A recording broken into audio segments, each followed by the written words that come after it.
Hello and welcome back friends. आज हम पढ़ेंगे एक पैसेज एडवर्सिटी के ऊपर।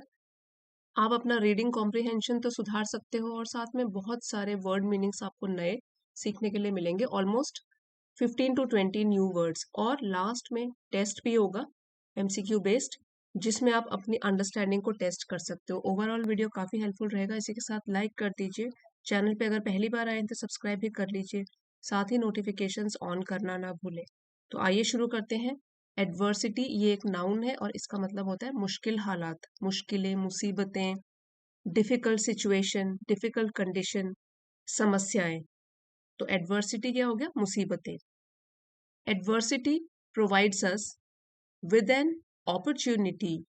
एडवर्सिटी मुसीबतें जो होती है हमारे पास लेकर आती है, हमको प्रदान करती हैं, देती हैं। विद एन अपॉर्चुनिटी, एक अवसर। सिंगुलर सब्जेक्ट है एडवर्सिटी और सिंगुलर फॉर्म में वर्ब भी यूज किया गया है, प्रोवाइड्स। अगर हम प्लूरल में लिखते एडवर्सिटीज तो हम प्रोवाइड बोलते। So adversity provides us with an opportunity. An है मीन्स हमको अवसर प्रदान करती है, टू डेवलप, विकसित करने के लिए, बढ़ाने के लिए, आर कैरेक्टर, अपना चरित्र, इन अ नेचुरल, एक स्वाभाविक तरीके से, रेकरिंग, रेकरिंग। सो रेकरिंग यहाँ पे एडजेक्टिव हो गया, इसका मतलब होता है बार बार होने वाला, रिकर करने वाला, हैपनिंग अगेन एंड अगेन। ठीक है, तो हमारा विकास करने, हमारे चरित्र का विकास करने के लिए एक स्वाभाविक तरीके से रेकरिंग एंड पावरफुल वे, एक शक्तिशाली तरीके से, that only the challenges of adversity offer. So that only means जो केवल चैलेंजेस होते हैं, चुनौती वहां होती हैं एडवर्सिटी की, वही हमको प्रदान कर सकती हैं। तो ये जो हमारी लाइन है इसमें हम बात कर रहे हैं विपत्ति में जो हमको, मतलब डिफिकल्ट टाइम्स में जो हमको अवसर मिलते हैं, अपॉर्चुनिटी मिलती है। फिर से एक बार पढ़ेंगे। Adversity provides us with an opportunity to develop our character. जो मुसीबतें होती हैं वो हमको प्रदान करती हैं कुछ अवसर भी। होते तो मुश्किल टाइम है लेकिन हमको कुछ ऐसे अवसर भी मिलते हैं जिससे हम अपने चरित्र का निर्माण कर सकें, क्योंकि डिफिकल्ट टाइम से हम कुछ ना कुछ नया सीखते हैं और वो तरीके बताए गए हैं। In a natural, recurring and powerful way, एक स्वाभाविक, शक्तिशाली और बार बार होने वाले तरीके से, that only the challenges of adversity offer, जो कि प्रदान कर सकते हैं सिर्फ वो वाली चुनौतियां, वो डिफिकल्ट टाइम्स जो मुसीबतों के टाइम पे हमारे सामने आती हैं। सो यहाँ पे हमने बात की है सिर्फ वो वाले अवसरों की, वो वाले मौकों की, जो हम जब एडवर्सिटी में होते हैं, मुसीबत में होते हैं, तो जो मौके हमको मिलते हैं। अकॉर्डिंग टू सोलोमन, सोलोमन एक राजा का नाम है, उनके अनुसार adversity refines and reveals the gold and silver of our character. इनके अनुसार, सोलमन के अनुसार, जो भी मुसीबतें होती हैं हमारे चरित्र को निखारती हैं, रिफाइन करती हैं और रिवील, प्रकट करती हैं क्या? हमारे चरित्र का क्या? The gold and silver. यहाँ पे जो ये एक्सप्रेशन है गोल्ड एंड सिल्वर, तो ये हमको पता है दोनों के दोनों मेटल कितने कीमती होते हैं, एक्सपेंसिव होते हैं। सो हमारे चरित्र की भी जो अच्छी बातें होती हैं वो उभर के मुसीबत के समय में सामने खुल के आती हैं। और ये कहा है किंग सोलोमन ने कि जो मुसीबत का समय होता है उस समय कौन कैसा बिहेव करेगा उसके हिसाब से उसका चरित्र निखरता भी है और सामने भी होकर आता है, रिवील होता है, प्रकट होता है। The gold and silver of our character, कि हमारे चरित्र में कितनी शक्ति है उन दुखों को झेलने की, मुसीबतों को झेलने की और उससे उबर आने की। दोनों मेटल की कुछ क्वालिटीज बताई गई हैं, जैसे कि गोल्ड होता है, कीमती है, उसमें चमक है। फिर सिल्वर होता है, उसमें गहराई है। सो ये हमारा चरित्र का जो कैरेक्टर, चरित्र जो होता है वो उभर के सामने आता है एडवर्सिटी में। A lot of times adversity comes our way as a direct or indirect result of our own actions. Lot of times, कई बार मुसीबतें हमारे रास्ते में आती हैं या हमारे सामने आती है। कम्स आर वे, वे का मतलब हो गया रास्ता, हमारे आगे आती हैं, सामने आती हैं, प्रत्यक्ष रूप से, डायरेक्ट तरीके से, और इनडायरेक्ट, अप्रत्यक्ष रूप से। रिजल्ट, एक नतीजा जो कि हमारे खुद के एक्शंस का है, जो हमने खुद काम किए हैं उसी का रिजल्ट हमको मिला है और उसी के हिसाब से जो भी एडवर्सिटी है वो हमारे रास्ते में हमारे सामने आती है, हो सकता है डायरेक्ट तरीके से आए या इनडायरेक्ट तरीके से आए, लेकिन हमारे ही एक्शंस का वो नतीजा होती है। We make a bad choice, अगर हम कभी गलत चॉइस विकल्प ढूंढ लेते हैं, गलत चुनाव कर लेते हैं, और अ बैड डिसीजन या फैसला ले लेते हैं कोई खराब डिसीजन, और they simply fail to do something, या तो हम साधारण रूप से फेल हो जाते हैं, असफल हो जाते हैं कुछ करने के लिए, we should not have done, जो कि हमें नहीं करना चाहिए था, we should not have done. So कई बार कोई गलत चुनाव कर लेते हैं या कोई गलत फैसला कर लेते हैं, या फिर ऐसा कोई काम कर देते हैं जो हमको नहीं करना चाहिए था। When I made bad investment decision, अब आए यहाँ पे फर्स्ट पर्सन में है, जो ये नरेट कर रहा है, जो बता रहा है फर्स्ट पर्सन में कि जब मैंने मेड बनाए कुछ भी या लिए बैड इन्वेस्टमेंट डिसीजन, गलत इन्वेस्टमेंट निवेश करने के फैसले, I had to accept responsibilities, मुझे एक्सेप्ट मतलब स्वीकार करनी पड़ी, रिस्पॉन्सिबिलिटीज भी, जिम्मेदारियां भी जो उसके मेरे फैसले के साथ आई, फॉर क्योंकि माई ग्रीड एंड नाइव चॉइसेस, जो ग्रीड होता है लालच, और इसका प्रोनाउंसिएशन है नाइव, नाइव, मेरे लालच और इन्वेस्टमेंट की बात हो रही है, सो उससे रिलेटेड है, क्योंकि जो भी मेरा ग्रीड था और मेरी चॉइसेस थी जो कि बिल्कुल नाइव थी, एडजेक्टिव है ये, और नाइव का मतलब होता है somebody who lacks experience और wisdom, जो कि भूला भाला होता है या अनुभव नहीं होता, ना समझ होता है, नया होता है किसी फील्ड में। सो मेरी नाइव चॉइसेस, मैं ना समझ था उस टाइम और मैंने जो चॉइसेस ली उस टाइम पे, लेकिन I had to accept responsibilities, मुझे रिस्पॉन्सिबिलिटी जिम्मेदारियां स्वीकार करनी पड़ी, अपने लालच की जिम्मेदारियां और अपने चॉइसेस जो कि बिल्कुल ही नाइव थे, बिना एक्सपीरियंस के थे। Yes, several man had miss represented, हाँ कई लोगों ने उस समय गलत तरीके से प्रस्तुत किया था। सो मिस रिप्रेजेंटेड मतलब प्रस्तुत करना, मिस हो गया कि गलत तरीके से रिप्रेजेंट किया था, दी अपॉर्चुनिटीज अवसरों को, टू मी मेरे सामने, बट द फैक्ट इज, लेकिन सच क्या है, तथ्य क्या है, I am the one who made the decisions, मैं ही वो हूं जिसने कि आखिर में फैसला लिया। सो यहाँ पे बात करी है, जो भी नरेट कर रहे हैं नरेटर ने, अपने बैड इन्वेस्टमेंट के एक्सपीरियंस की, जब उन्होंने गलत निवेश कर दिया, तो यहाँ वो बोल रहे हैं कि जब मैंने गलत निवेश के निर्णय ले लिया, डिसीजन ले लिया, तो मुझे अपनी लालच और अपने भोलेपन के लिए अपनी जिम्मेदारी भी लेनी ही पड़ी। कुछ लोगों ने मुझे अफसरों के बारे में गलत जानकारी दे दी थी, लेकिन सच्चाई तो ये है कि लास्ट में मैंने ही डिसीजंस लिए थे, and I experienced the very consequences, और मैंने ही अनुभव किए फिर कॉन्सिक्वेंसेस मतलब परिणाम, और वेरी उन्हीं परिणामों के बारे में, वेरी यहाँ पे एम्फेसिस दे रहा है कि उन्हीं परिणामों को मैंने एक्सपीरियंस किया, भुगता, झेला, अनुभव किया, that Solomon had cautioned us about, जो कि किंग सोलोमन ने हमको चेताया था, चेतावनी दी थी, जिन कॉन्सिक्वेंसेस के बारे में पहले ही उन्होंने हमें इसके प्रति आगाह किया था, कॉशन किया था, वार्निंग दी थी, to give advice against doing something, caution, सावधान करना। Any time you make a contribution to your own adversity, यहाँ पे बोला गया है कि कभी भी अगर आप कंट्रीब्यूट करते हो, योगदान देते हो अपनी खुद की मुसीबतों के लिए, खराब सिचुएशंस के लिए, ऐसे भी बोल सकते हो जब भी आप अपनी विपत्ति या मुसीबतों में खुद योगदान करते हैं, मतलब आप ही रिस्पॉन्सिबल बन जाते हैं कि आपकी वजह से ही आपके ऊपर एडवर्सिटी मुसीबत आई है, you need to accept responsibility for that, तो आपको फिर स्वीकार करनी है जिम्मेदारियां भी उसी चीज की, आपको इसकी जिम्मेदारियां भी तब लेनी चाहिए।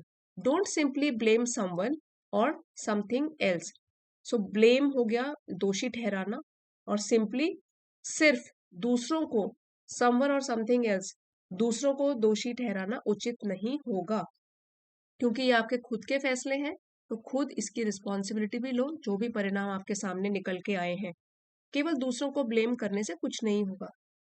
नन द लेस, फिर भी, तो ये एक एडवर्ब है, आप ऐसे भी बोल सकते हो in spite of, in spite of this fact, फिर भी, थ्रू आउट आवर लाइफ्स, अपने पूरे जिंदगी में, वी विल एक्सपीरियंस, हम अनुभव करेंगे, विल है फ्यूचर टेंस में बताया गया, we will experience a great deal of adversity, बहुत सारी मुसीबतें, ये तो अभी एक ही चीज, एक ही टाइम की बात हुई है, अभी तो हमारी पूरी जिंदगी में, थ्रू आउट आवर लाइफ्स, पूरी जिंदगी में हम लोग काफी सारी मुसीबतों का सामना करेंगे, अनुभव करेंगे। That is not a result of our own actions, जो कि हमारे एक्शंस, हमारे कामों का रिजल्ट भी नहीं होगा, परिणाम भी नहीं होगा, ऐसी मुसीबतें भी आएंगी हमारी लाइफ में। इट इज क्रिटिकली इम्पोर्टेंट, ये बेहद ही जरूरी है, क्रिटिकली एडवर्ब है, बहुत जरूरी है, इंपॉर्टेंट है, that we do not assign fault to ourselves, कि हम खुद को दोषी न ठहराए, असाइन मतलब to attribute something like blame और कॉज टू समवन, हम खुद को दोषी न ठहराए, और to those who had nothing to do with it, या उन लोगों को दोषी न ठहराए जिनका इससे कोई मतलब ही नहीं था, ना अपने आप को दोषी ठहराना है, ना दूसरों को दोषी ठहराना है, ये बोला गया यहाँ पे। इट इज क्रिटिकली इंपॉर्टेंट, बेहद जरूरी है, बहुत जरूरी है, that we do not assign fault, दोष, टू आवरसेल्व्स और to those who had nothing to do with it. बहुत इंपॉर्टेंट बात कही गई है इन लाइंस में, कि फिर भी हमारे जीवन में बहुत सी ऐसी मुसीबतें भी आती हैं जो हमारे कामों का नतीजा नतीजा नहीं होती हैं, उनका परिणाम नहीं होती, उनका रिजल्ट नहीं होती। सो ऐसे समय में ये बहुत इंपॉर्टेंट है कि हम खुद को या फिर उन लोगों को दोषी न ठहराए जिनका कि इससे कोई लेना देना ही नहीं है। When a friend of mine lost his daughter to leukemia, जब मेरा एक दोस्त, अब यहाँ पे इन्होंने फिर से फर्स्ट पर्सन में बात करी है कि मेरे एक दोस्त की लॉस्ट हिज डॉटर, जब उनकी डॉटर गुजर गई, ठीक है, लूज का पास्ट टेंस हो गया, लॉस्ट हिज डॉटर मीन्स उन्होंने अपनी बेटी को खो दिया, टू ल्यूकेमिया मीन्स ये एक टाइप का कैंसर है, ल्यूकेमिया के कारण उन्होंने अपनी डॉटर को खो दिया। ही कन्फाइडेड टू मी, उन्होंने मुझे विश्वास में लिया, अपने दिल की बात कही मुझे विश्वास में लेकर, ठीक है। तो कन्फाइडेड वर्ड जो है ये एक वर्ब है और इसका मतलब होता है टोल्ड समथिंग सीक्रेट और personal to someone whom you trust, जिसमें आपको विश्वास है उससे दिल की बात कहना, तो उसको बोलते हैं कन्फाइडेड। और अगर आप रोज वीडियो देखते हैं तो ये वाला वर्ड हमने do not share your secrets with anyone उसमें भी यूज किया था। सो ही कन्फाइडेड टू मी, उन्होंने मुझ पर विश्वास रख के ये बोला, that he felt God was punishing him for his past since, कि उन्हें ये महसूस होता है, ही फेल्ट कि भगवान उनको एक पनिशमेंट, सजा दे रहे हैं उनके पुराने करे गए, सिन मीन्स पाप, कोई पुराने किए गए पापों की सजा उनको दे रहे हैं क्योंकि उनकी बेटी कैंसर के कारण गुजर गई। इन अदर वर्ड्स, दूसरे शब्दों में कहें, ही वॉज ब्लेमिंग हिमसेल्फ, वो खुद को दोषी ठहरा रहे थे इसके लिए। It is believe that adversity sometimes has a purpose that we cannot know और अंडरस्टैंड। सो ये माना जाता है कि एडवर्सिटी, मुसीबतें जब आती हैं किसी के भी ऊपर, समटाइम्स कभी कभार, उनका कोई मतलब होता है, उद्देश्य होता है, has a purpose. So adversity sometimes, ये सिंगुलर में है इसलिए यहाँ पे हमने हैज यूज किया है कि उसका कोई उद्देश्य होता है, कारण होता है, that we can not know, जिसको हम जान नहीं सकते या समझ भी नहीं सकते, अंडरस्टैंड कि क्यों आई है किसी की जिंदगी में मुसीबतें। As tempting as it may be, tempting means लुभावने वाला, लालच देने वाला, अपीलिंग और इनवाइटिंग, ठीक है। As tempting as it may be, चाहे जितना भी ये मन को लुभावने वाला हो, to try to figure out such a mystery, try to figure out का मतलब है कोई समझने की कोशिश करना किसी चीज को, और यहाँ पे है ट्राई, कोशिश करना, फिगर आउट, समझने की, सच अ मिस्ट्री, ऐसे रहस्य की, कि किसकी जिंदगी में क्यों मुसीबतें आई हैं, एडवर्सिटी क्यों आई है, is not only an exercise in futility, futility, ये न ही एक एक्सरसाइज होगी, काम होगा, फ्यूटिलिटी मीन्स व्यर्थ, खाली प्रयास, बिना किसी रिजल्ट का प्रयास, फ्यूटिलिटी, पॉइंटलेस भी बोल सकते हो, और यूजलेस। तो ये एक एक्सरसाइज होगी जो कि यूजलेस होगी। इट इज फुलिश ऑल्सो, ये साथ ही साथ मूर्खतापूर्ण भी है। As tempting as it may be, यहाँ बोला गया है कि जितना भी ये लुभावना लगता है, टेम्पटिंग लगता है, या हो सकता है कि हम इस रहस्य को समझने की कोशिश करें, to try to figure out such a mystery, it is not only an exercise in futility, it is foolish also. So क्या होगा, ये प्रयास न केवल व्यर्थ होगा, बेकार का ही होगा, बिना किसी रिजल्ट के होगा, बल्कि ये प्रयास मूर्खतापूर्ण भी होगा। सो इससे अच्छा है कि हम ब्लेम गेम न खेलें, अपने आप को जिम्मेदार न ठहराएं, दूसरों को जिम्मेदार न ठहराएं उन मुसीबतों को जब किसी के भी सामने वो आती हैं, बल्कि हम ऐसा समझें कि जो ये एडवर्सिटीज होती हैं, ये हमारी कैपेबिलिटीज को देखने के लिए, क्षमता को देखने का एक अवसर देती हैं कि हम कितने काबिल हैं, हम किस तरीके से मुसीबतों से उबर सकते हैं। सो ये हमको खुद को बेहतर तरीके से समझने के लिए और खुद को मजबूत बनाने का एक मौका देती हैं। कंडीशन ये है कि हम ईमानदारी से उसका सामना करें और उसके लिए दूसरों को दोष देने के बजाय उससे उबर आने की कोशिश करें। सो फ्रेंड्स, इस लेसन का पीडीएफ आपको जो चैनल में एलीट मेंबरशिप है, लेवल 2 की मेंबरशिप, उसको ज्वाइन करके मिल जाएगा। आप चाहें तो एलीट मेंबरशिप ज्वाइन कर सकते हैं। आइए अब आगे बढ़ते हैं वर्ड मीनिंग्स की तरफ और वोकैबुलरी रिवाइज करते हैं। एडवर्सिटी ये नाउन है, विपत्ति, कठिनाई, डिफिकल्ट सिचुएशन या अनप्लेजेंट कंडीशन। रेकरिंग, बार बार रेकर करने वाला, बार बार होने वाला। एडजेक्टिव है, happening again and again. Refines, निखारता है, सुधारता है। वर्ब है, to improve something by making small changes, धीरे धीरे बदलाव लाके सुधारता है। रिवील, प्रकट करना। वर्ब है, टू मेक समथिंग नोन और विजिबल। फिर है ग्रीड, नाउन है, लालच। नाइव, नाइव, यहाँ लिख लेती हूँ, नाइव, ये एक एडजेक्टिव है। नाइव, भोला भाला, अनुभवहीन, जिसको एक्सपीरियंस नहीं है, लैकिंग एक्सपीरियंस और विजडम, ज्यादा समझदार भी नहीं है किसी फील्ड में, इसीलिए वो इजीली दूसरों को ट्रस्ट कर देता है, उसको बोलते हैं नाइव। मिस रिप्रेजेंटेड, वर्ब है, गलत जानकारी देना। कॉन्सिक्वेंसेस, नाउन है, परिणाम, नतीजा। कॉशन्ड, वर्ब है, सावधान करना, आगाह करना, वार्निंग देना। असाइन, वर्ब है, आरोपित करना, या यहाँ पे है अट्रीब्यूट समथिंग, किसी भी को दोषारोपण करना। हमारे ये पैसेज के अनुसार तो यही है, दोष देना, किसी को असाइन कर लेना कि भाई तुम हो जिम्मेदार इस चीज के। और अ ब्लेम और कॉज टू समवन। फ्यूटिलिटी होता है व्यर्थता, बेकार की चीज, मतलब पॉइंटलेस है कोई चीज ये करना। फ्यूटाइल एफर्ट, जैसे आपने ये भी सुना होगा, it is a futile effort, मतलब ये जो प्रयास है इसका कोई रिजल्ट नहीं निकलेगा, ये पॉइंटलेस है, ये वाला एफर्ट करना, प्रयास करना, तो उसी से बन गया। ये तो फ्यूटाइल यहाँ पे एडजेक्टिव है अगर हम एफर्ट के साथ यूज करते हैं यहाँ पे, लेकिन है ये फ्यूटिलिटी, नाउन है, पॉइंटलेस और यूजलेसनेस। फिर है कन्फाइडेड, विश्वास पूर्वक कहना, किसी को कॉन्फिडेंस में लेके अपने मन की बात या सीक्रेट बताना। टेम्पटिंग, लुभावने वाला, लालच देने वाला मन को, एडजेक्टिव है। मिस्ट्री हो गया, नाउन, रहस्य, समथिंग दैट इज डिफिकल्ट और इम्पॉसिबल टू अंडरस्टैंड और एक्सप्लेन, इसको बताना या समझना बड़ा मुश्किल हो, रहस्य। अब आप अपनी अंडरस्टैंडिंग टेस्ट कर लीजिए, कुछ क्वेश्चंस है उनको सॉल्व करके देखते हैं। आइडेंटिफाई द करेक्ट स्टेटमेंट, जो भी इनमें से करेक्ट है उसको हमको देखना है। एडवर्सिटी इज पर्पसलेस, कोई उसका मतलब नहीं है मुसीबतों का। एडवर्सिटी इज अ कर्स, एक श्राप की तरह है। The mystery of adversity can be easily understood, जो भी रहस्य है कि होती क्यों है एडवर्सिटी, मुसीबतें आती क्यों है, आसानी से हम समझ सकते हैं। Adversity helps us improve our character, जो मुसीबतें आती हैं तो उससे हमारे चरित्र का भी एक तरीके से विकास होता है, हम स्ट्रांग बनते हैं। सो इनमें से हमको ढूंढनी है कि करेक्ट, इसका मतलब बाकी सारी इनकरेक्ट होंगी, एक करेक्ट होगी, तो क्या है वो, ये वाली, कि जब मुसीबतें आती हैं तो जब हम स्ट्रेंथ से उसके साथ लड़ते हैं, उबरते हैं, तो हमारा कैरेक्टर इंप्रूव होता है। Adversity helps us improve our character. Next है the author quotes Solomon too, author ने सोलोमन को क्यों लेके आया, बीच में इनका नाम क्यों कोट किया है।